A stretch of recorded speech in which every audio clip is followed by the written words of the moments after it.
अस्सलाम वालेकुम। आप देख रहे हैं खुर्रम शहज़ाद एक्सक्लूसिव और आज हम बात करने जा रहे हैं 3 बहुत ही अहम ख़बरों के बारे में, जिनमें से 2 बड़ी ख़बरें हैं और बड़ी ख़बरें हैं अमेरिका ईरान के हवाले से। एक तो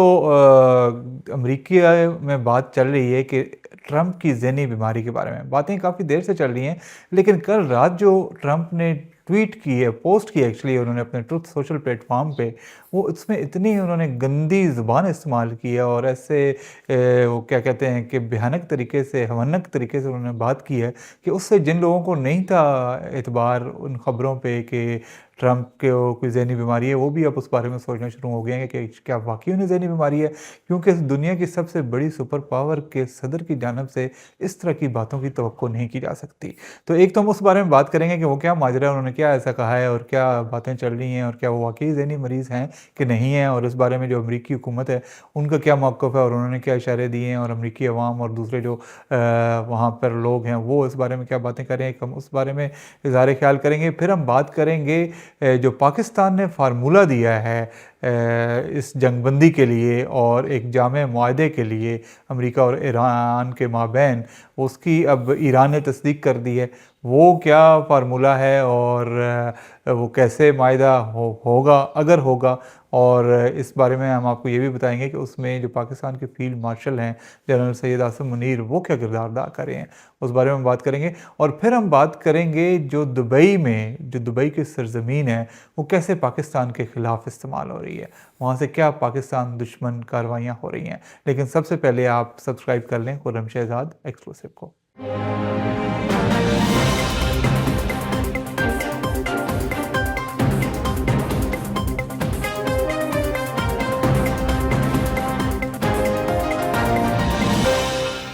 सदर ट्रंप ने गुज़श्ता रोज़ एक ट्वीट की जिसमें उन्होंने ईरान को बाज़ाब्ता गालियाँ दी। एक्चुअली ये ट्वीट नहीं थी, बल्कि उनके अपना जो सोशल मीडिया है, प्लेटफ़ॉर्म है ट्रुथ सोशल, उस पर उन्होंने पोस्ट की थी और उसमें उन्होंने ईरान को बहुत ही अजीबो-गरीब तरीके से गालियाँ दी और उन्होंने कहा जी कि अगर तुम्हारे पास 48 घंटे हैं, अगर तुमने अबनाए हुर्मुज़ ना खोला तो मैं मलिया मेट कर दूँगा ईरान को और तबाही फैला दूँगा और तुम लोग हमेशा के लिए जहन्नुम में रहोगे। तो और उसमें ज़ाहिर है उन्होंने कुछ ऐसे अल्फ़ाज़ यूज़ किए वाहियात जिनका की तवक्को नहीं की जाती किसी से भी, कि वो सोशल मीडिया पे या किसी भी दूसरे शख्स को मुख़ातिब करते हुए वो कहे, और आम आदमी से भी इसकी तवक्को नहीं की जा सकती और किसी मुल्क के सदर और दुनिया की सुपर पावर के सदर की जानिब से इस तरह के अल्फ़ाज़ की किसी तौर पर भी तवक्को नहीं की जा सकती। तो इसमें अब 2 तरह की थ्योरीज़ चल रही हैं। एक तो क्या, या तो वो उस वक़्त किसी नशे में थे, शराब के नशे में थे या किसी और नशे में थे जब उन्होंने ट्वीट की, सोशल मीडिया पे पोस्ट की अपने ट्रुथ सोशल पे, या फिर ये बातें सच हैं कि वो वाक़ई ही ज़हनी मरीज़ बन चुके हैं। क्योंकि 2017 में एक किताब लिखी गई थी उनके बारे में जिसमें कहा गया था कि उनको कुछ ज़हनी बीमारियाँ लाक हैं जिसकी वजह से वो हर वक़्त अपना ज़हनी तवाज़ुन बरकरार नहीं रख पाते। फिर उनके कुछ मुखालफिन की जानिब से और कुछ और अमरीकी जो एक्सपर्ट्स हैं उनकी जानिब से आज़ादाना तौर पर ये बातें की जाती हैं कि डोनाल्ड ट्रंप को ज़हनी बीमारियाँ हैं और उनका ज़हनी तवाज़ुन जो है वो ख़राब हो जाता है। लेकिन जो उनके अपने डॉक्टर्स हैं उन्होंने कभी भी उनकी किसी ज़हनी बीमारी की तशख़ीस की तस्दीक नहीं की, और जो अमरीकी हुकूमत है उसकी जानिब से भी उनको ज़हनी तौर पर फ़िट करार दिया जाता है। उनके अपने जो पर्सनल डॉक्टर्स हैं उनकी तरफ से भी उनको ज़हनी तौर पर फ़िट करार दिया जाता है। लेकिन गुज़श्ता रोज़ एक अमरीकी हुकूमत का एक बयान आया जिसमें उन्होंने कहा जी कि अब ट्रंप शायद अगले 1 दिन मीडिया में ना आएँ। कुछ इसी तरह की रिपोर्ट्स चल रही हैं कि ट्रंप को अस्पताल ले जाया गया है। रिपोर्ट्स के भी आज़ादाना तौर पर तस्दीक नहीं हुई, लेकिन ये बहरहाल कहा जा रहा है कि उनको अस्पताल लेकर जाया गया है और उनका मुआयना हुआ है। तो ये सारी चीज़ें जो हैं ये इस बात को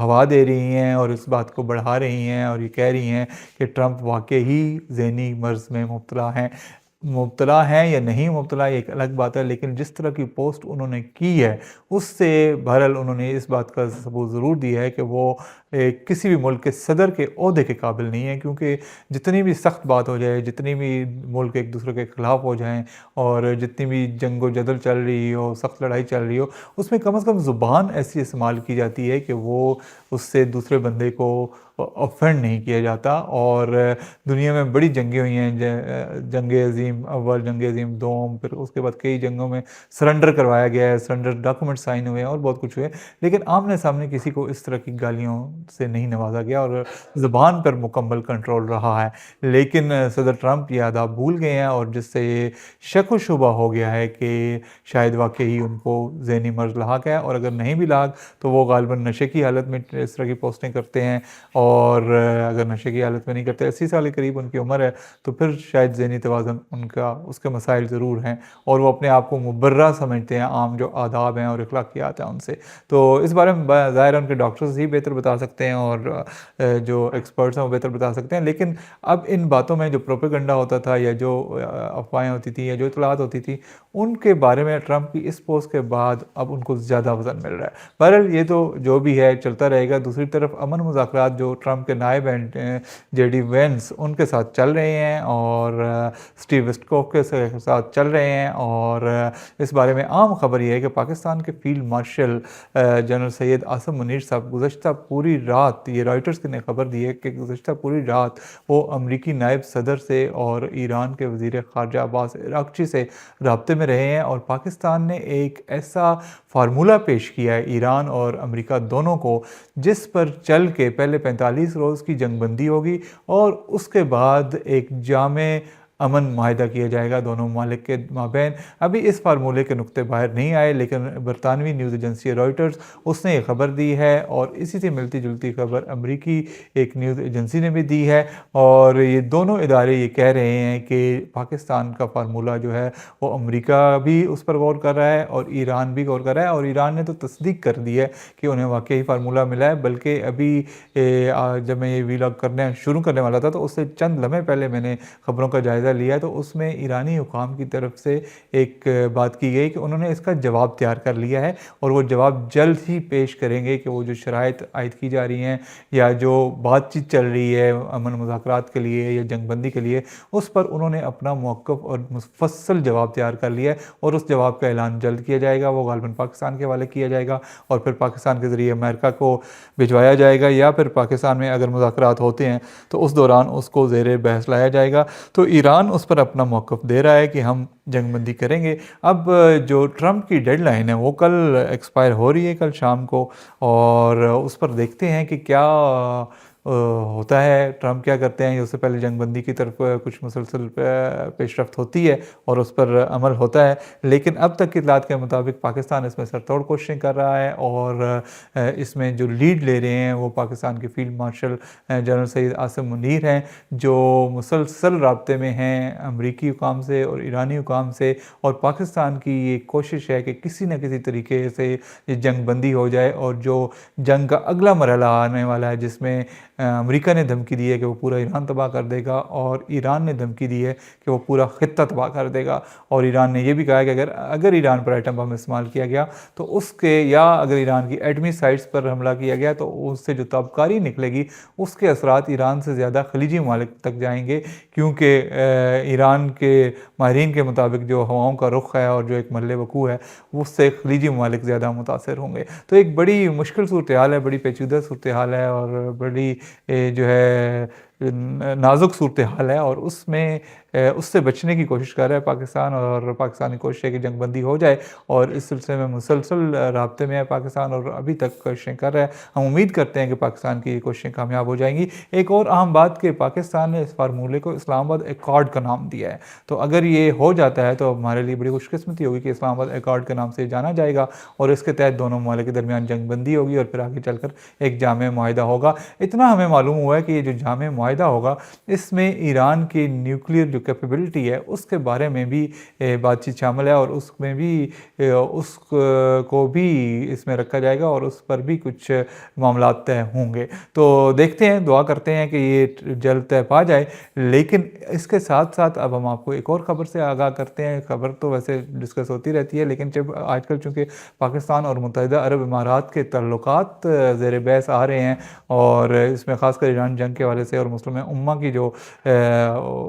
उस वक्त हालत है उसके बारे में बातचीत हो रही है और उस तनाज़ुर में बात हो रही है। तो हम आज आपको बताते हैं कि जो मुत्तहिदा अरब इमारात है ये राह का एक बड़ा गढ़ है, मोसाद का तो है ही है, राह का एक बड़ा गढ़ है। और पाकिस्तानी इदारों को इससे पहले भी मुतअद्दिद रिपोर्ट्स मिल चुकी हैं कि पाकिस्तान में जो दहशतगर्दी होती है और बिलखुसूस टारगेट किलिंग होती है, जो टारगेट किलिंग पाकिस्तान में गुज़िश्ता कई सालों से हो रही है और उसमें हो ये रहा है कि बिलखुसूस तहरीक आज़ादी कश्मीर के जो रहनुमा हैं या और जो ऐसे मजहबी रहनुमा हैं जो कि कश्मीर के करीब हैं या जो इंडिया के मुखालिफ हैं, उनको चुन चुन कर ख़त्म किया जाता है मखसूस वारदातों में। और इसमें जब पाकिस्तानी इदारों ने तहकीकात की तो पता ये चला कि जो दुबई में कुछ पाकिस्तानी हैं जो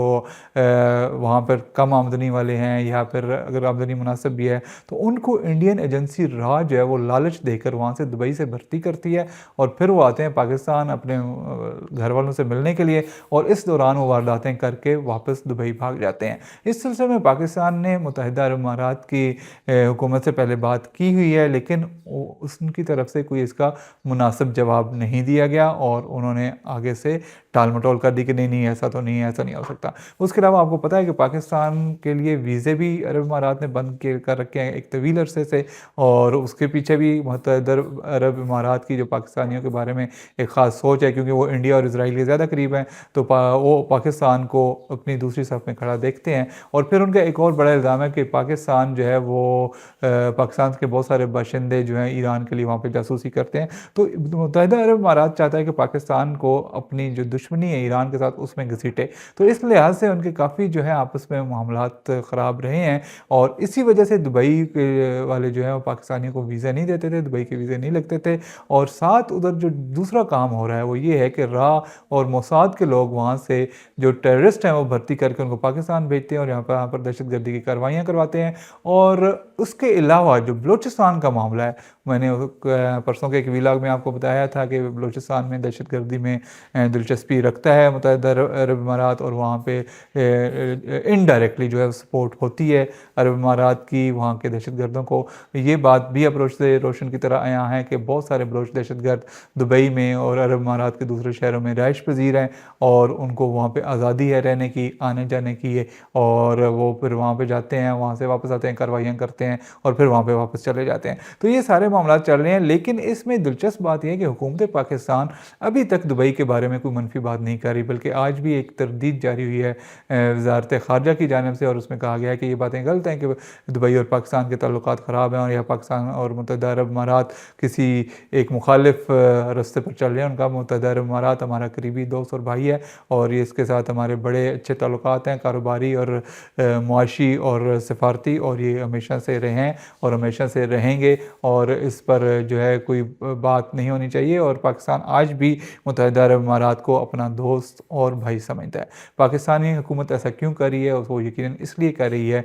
कि वो नहीं चाहती कि जो मुस्लिम ममालिक हैं उनके साथ पाकिस्तान की तरफ से ताल्लुकात में कोई ख़राबी आए। और पाकिस्तान की सफारती पॉलिसी जो है, जो खारजा पॉलिसी है, वो हमेशा से वाइब्रेंट रही है और ऐसी रही है कि पाकिस्तान सिवाय इंडिया के तमाम दुनिया के तमाम ममालिक से अच्छे ताल्लुकात रखना चाहता है और दोस्ती रखना चाहता है। इंडिया से भी पाकिस्तान ने कोशिशें की हैं माजी में बहुत ज़्यादा कि दोस्ती हो जाए, लेकिन फिर कुछ ना कुछ बीच में आड़े आ जाता है। तो बहरहाल इंडिया का तो एक बिल्कुल अलग केस है, लेकिन इसके अलावा दीगर तमाम ममालिक से पाकिस्तान अच्छे ताल्लुकात का ख़्वाह है और इसीलिए पाकिस्तान अभी इस मामले को उछाल नहीं रहा। और पाकिस्तानी इदारे जो हैं, रियासती इदारे, बाकायदा उन ख़बरों की तरदीद कर रहे हैं जो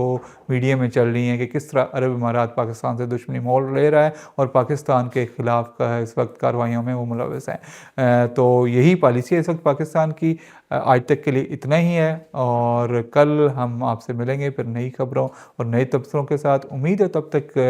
कोई अच्छी खबर आ जाएगी, सीज़ फायर हो जाएगा या फिर कोई और मायदे पर आगे पेशरफ्त हो जाएगी। और इस उम्मीद और दुआ के साथ मुझे इजाज़त दीजिए, लेकिन जाने से पहले खुर्रम शहजाद एक्सक्लूसिव को लाइक, सब्सक्राइब और शेयर ज़रूर करें और इसका बेल आइकन भी दबा दें ताकि तमाम खबरें और तबसरे आप तक बर वक्त और बराह रास्त पहुँचते रहें। बहुत शुक्रिया।